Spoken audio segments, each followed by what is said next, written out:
नमस्कार दोस्तों, स्वागत है आप लोग का आपके अपने YouTube चैनल में जिसका नाम है गाइड ऑफ मैथ। दोस्तों बात करते हैं पेरोल के नए कॉन्सेप्ट की, तो चलिए शुरू करते हैं आज का वीडियो और आपको सिखाते हैं पेरोल का अगला कॉन्सेप्ट। सब्सक्राइब कीजिए गाइड ऑफ मैथ चैनल को और बेल आइकन को दबाइए ताकि मेरी लेटेस्ट वीडियो का नोटिफिकेशन आपको मिलता रहे। दोस्तों आज जो हम डिस्कस करने वाले हैं वो है ऑल्टर के अंदर काफ़ी सारी चीज़ें। शो मोर पर जैसे ही आप जाएंगे तो आपको देखने को मिलेगा काफ़ी सारी चीज़ें जो आप आज करने वाले हैं। दोस्तों पिछली क्लास में हमने कर लिया था सैलरी डिफाइन। अगर आपने वो वीडियो नहीं देखा है तो आई बटन में उसका लिंक दिया हुआ है और ये है वो वीडियो, जाकर ज़रूर देखें। और अब शुरू करते हैं इस टॉपिक को। तो दोस्तों चलिए देखते हैं। यहाँ पर अगर आप शो मोर करते हैं और यहाँ पर अगर आप देखें तो आपके पास कई सारे पॉइंट्स और दिखाई देते हैं। जैसे सबसे पहला पॉइंट आप लोग के सामने आता है इनकम टैक्स पे है डिटेल्स। दोस्तों जैसे ही आप इस पर एंटर करेंगे आपको ये इनकम टैक्स के कॉन्फ़िगरेशंस के बारे में पूछेगा, यानी कि जब हमने ये पे हेड्स बनाए थे तब इनका क्या कंपोनेंट इनकम टैक्स में हमने लिया था ये पूछ रहा है। तो अगर आप इसे चेंज करना चाहते हैं तो यहीं से आप चेंज कर सकते हैं। तो ये एक तरीका है कि आपने सारे जो भी पे हेड्स आपने बनाए हैं उनको कहीं ना कहीं कनेक्ट किया है या नहीं। तो दोस्तों इस तरीके से ये पे हेड बने हुए थे और फिर आगे बढ़ते हैं अगले पॉइंट पर, और ये मैंने उसी वक्त कनेक्ट कर दिए थे। नेक्स्ट पॉइंट पर पढ़ते हैं इनकम टैक्स डिक्लेरेशन। तो दोस्तों इनकम टैक्स डिक्लेरेशन में सबसे पहले एम्प्लॉय टैक्स रिजीम की बात करते हैं। तो यहाँ पर इसका पॉइंट क्या है, आप देखिए यहाँ पर एंटर करते ही आपको सभी एम्प्लॉयज की जो टैक्स रिजीम है उसे देखना है। एंटर करने के बाद इसमें आप देख सकते हैं कि एक एक एम्प्लॉय की इफेक्टिव डेट दिखाई दे रही है और आप देख सकते हैं इसके अंदर डेट ऑफ ज्वाइनिंग भी उसकी दिख रही है और पैन कार्ड नंबर जो कि बहुत इंपॉर्टेंट होता है इनकम टैक्स को फॉलो करने के लिए। तो दोस्तों पैन कार्ड नंबर भी यहाँ पर दिया हुआ है। तो ये बहुत ही मेन चीजें हैं जो हमने तब भर दिया था जब एम्प्लॉय क्रिएट किए थे। और अब बात करते हैं अगले पॉइंट की। अगला पॉइंट है एग्जेम्पशंस। एग्जेम्पशंस क्या होती हैं जो कंपनी की तरफ से आप लोगों को मिलती हैं फॉर द बेनिफिट्स जो भी आप लोग कंपनी में प्रोवाइड कर रहे हैं। जैसे कि एचआरए आपने देखा था कि एक पे हेड मेरा एचआरए भी था। तो एचआरए के अंदर कंपनी को जो बेनिफिट देती है गवर्नमेंट वो क्या देती है और कैसे देती है, आइए देखते हैं। इस पर जब आप एंटर प्रेस करेंगे तो आप देखेंगे कि आप सभी एम्प्लॉयज को क्या एचआरए के एग्जेम्पशन देना चाहते हैं। तो यस आप सभी एम्प्लॉय को देना चाहते हैं तो ऑल आइटम कर दीजिए। उसके बाद आप टैक्स रिजीम को फॉलो करना चाहते हैं, जी हाँ हम टैक्स रिजीम को फॉलो करना चाहते हैं और एंटर करेंगे। अब इसमें आपसे कुछ सवाल पूछेगा। जैसे देखिए एचआरए से रिलेटेड कुछ सवाल आपके सामने यहाँ पर ये आएंगे कि आप बताइए कि आपका जो इफेक्टिव डेट है वो कब से है।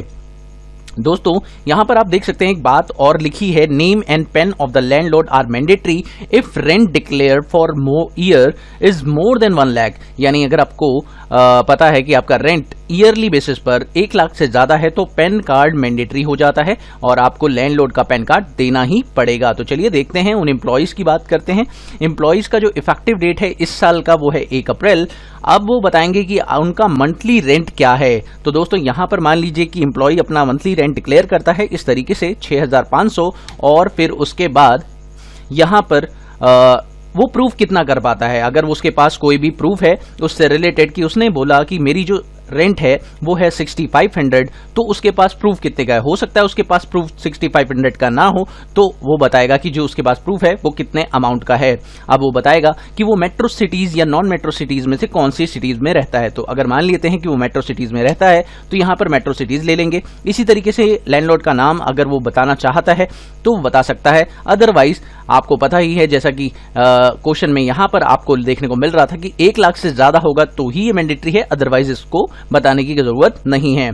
दोस्तों ये मंथली रेंट है और अगर इसे 12 से मल्टीप्लाई किया जाए तो ये 1 साल 1 लाख से ज्यादा नहीं होगा। और अगर ये नहीं होगा तो लैंडलॉर्ड की डिटेल्स आप लोगों को यहाँ पे डिफाइन करने की जरूरत नहीं है।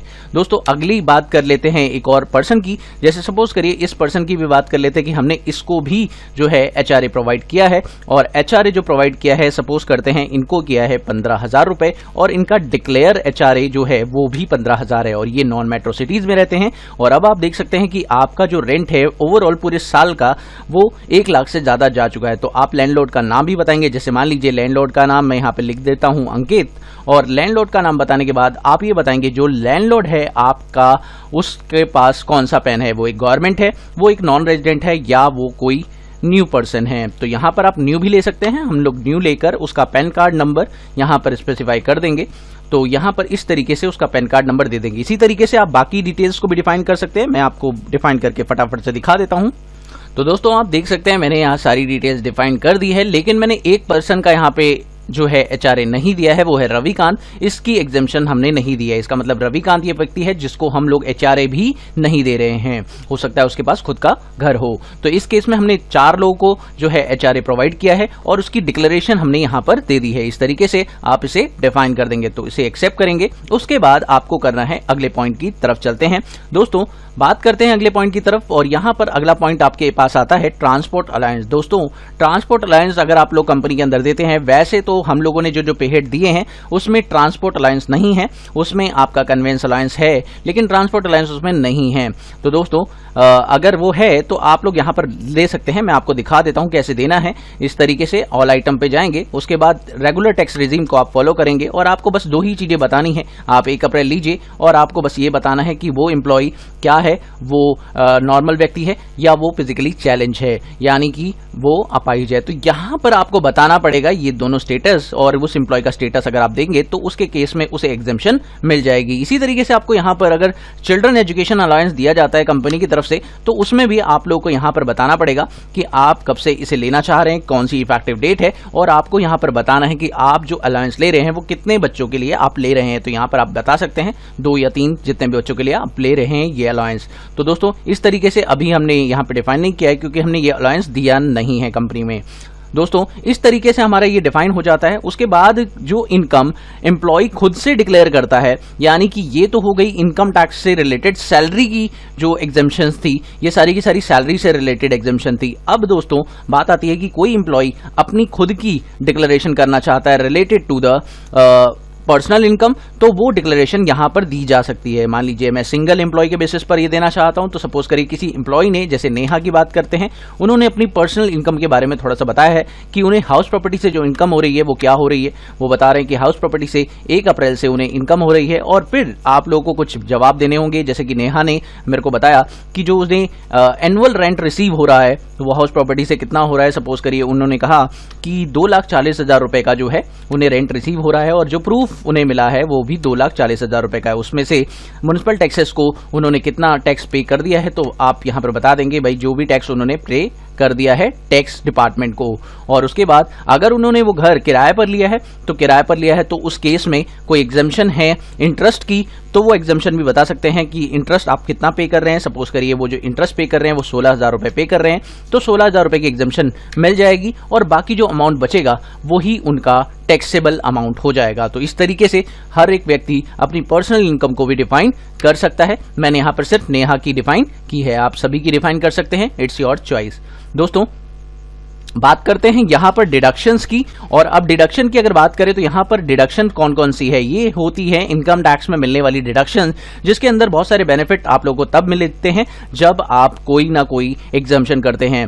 दोस्तों ये सारे के सारे बेनिफिट आप लोगों को तब मिलेंगे, सारी सैलरी कंबाइन कर ली जाएगी, सारा इनकम आपका कंबाइन कर ली जाएगा, उसके बाद आपको ये बेनिफिट दिए जाएंगे। तो कंपनी की तरफ से ये बेनिफिट आप लोगों को मिलेंगे सभी को, और ये बेनिफिट कैसे कैसे मिलते हैं आप लोगों को देखना चाहिए। तो एक एम्प्लॉय का मैं आपको दिखा देता हूं। तो देखिए दोस्तों, जैसे ही आपने यहां पर देखा होगा कि एक एम्प्लॉय का maximum deduction 80C to 80CCD, ये क्या है, इनकम टैक्स के प्रोविजन में 80C से लेकर 80CCD तक के प्रोविजन है, जिसमें क्वालिफाइंग लिमिट दी है कि आप लोग जो एग्जेम्पशन ले सकते हैं वो 1.5 लाख तक ले सकते हैं, और अगर आप इनमें कंट्रीब्यूशन कर रहे हैं तो 50,000 तक ले सकते हैं, आप इनमें कंट्रीब्यूशन कर रहे हैं तो आप इतना ले सकते हैं। तो दोस्तों यहां पर आपको बताना पड़ेगा कि इन दो के अलावा आप लोग किस में कंट्रीब्यूशन कर रहे हैं, इन सेक्शंस में कहां आपका पैसा ये इन्वेस्ट हो रहा है, तो ये आपको बताइए। आपको यहां पर मिल सकती है एग्जेम्पशन, डिडक्शन। तो दोस्तों अगर आप ये सारी चीजें बता देते हैं तो आपको यहां पर माफी मिल सकती है। अगर मान लीजिए आपने 1 अप्रैल से बता दिया कि आप इंश्योरेंस प्रीमियम भी भर रहे हैं, तो यहां पर वो भी आपको एग्जेम्प्ट हो जाएगा। तो दोस्तों मान लीजिए इंश्योरेंस प्रीमियम आप 1500 भर रहे हैं, तो वो भी आपका एग्जेम्पशन का पार्ट बन जाएगा। उसी तरीके से आप बता देंगे कि और जो एग्जेम्पशन आपको मिल रही है वो किस तरह की है। लेकिन दोस्तों एक बात का ध्यान रखिएगा, जो टोटल एग्जेम्पशन आपको मिलेगी वो 1.5 लाख से ज्यादा नहीं होगी। तो देख सकते हैं आप लोग, मैं इधर दिखा देता हूं आप लोग को आपको। मान लीजिए कि मैं यहाँ पर 1,60,000 दे देता हूँ और उसके बाद अगर देखें तो आप नीचे चेक कर पा रहे हैं कि टोटल जो डिडक्शन है वो तो इतनी कैलकुलेट होकर आ रही है, लेकिन आपको दिख रहा होगा कि डिडक्शंस कितनी मिल पा रही हैं, सिर्फ 1.5 लाख तक। तो दोस्तों ये प्रोविजन कहता है कि आपको डिडक्शंस मिलेंगी, लेकिन उतने अमाउंट तक मिलेंगी जितना अमाउंट क्वालिफाइंग है by the income tax department. तो इनकम टैक्स डिपार्टमेंट के साथ ये क्वालिफाइंग लिमिट है। इसी तरीके से मैं बाकियों को भी डिफाइन कर लेता हूं और फिर आपको बताता हूं। तो दोस्तों मैंने यहाँ पर डिफाइन कर दिया है। इसके अलावा अगर आप और डिडक्शन देना चाहते हैं तो यहाँ पर आप दे सकते हैं। इसके अंदर यहाँ पर और भी इनकम टैक्स की डिडक्शन दी गई है और उसमें भी आप डिफाइन कर सकते हैं। मैं आपको दिखा देता हूँ किसी एक एम्प्लॉय का, जैसे आपको और भी बेनिफिट्स मिल रहे हैं और भी एग्जेम्पशंस मिल रही है, तो यहाँ पर आपको कुछ कंडीशंस बतानी पड़ेगी। डिक्लेयर अमाउंट वही है, आपको इस तरीके से बताना पड़ेगा और आप प्रूव कर पा रहे हैं कितना, तो आपको एग्जेम्पशन कितनी मिल पाएगी। तो दोस्तों यहाँ पर बात आती है कि आपको इन जगहों पर एग्जेम्पशन तभी मिलेगी जब आप इस तरह के कंट्रीब्यूशन करते हैं। तो दोस्तों यहाँ पर बहुत ही सिंपल तरीके के प्रोविजन है। आप लोगों को ये बताना होगा कि आपने यहाँ पर ये पैसा जो है आप कमा रहे हैं, जो सैलरी से आपका आ रहा है, और वो आप कहाँ इन्वेस्ट कर रहे हैं। तो दोस्तों ये थे कुछ तरीके जिससे मैंने आपको बताया इनकम टैक्स डिक्लेरेशन के बारे में। अगली वीडियो में बात करेंगे अगले पॉइंट्स की। तब तक के लिए thank you so much for watching my video. Have a wonderful day दोस्तों। Happy learning. बाय।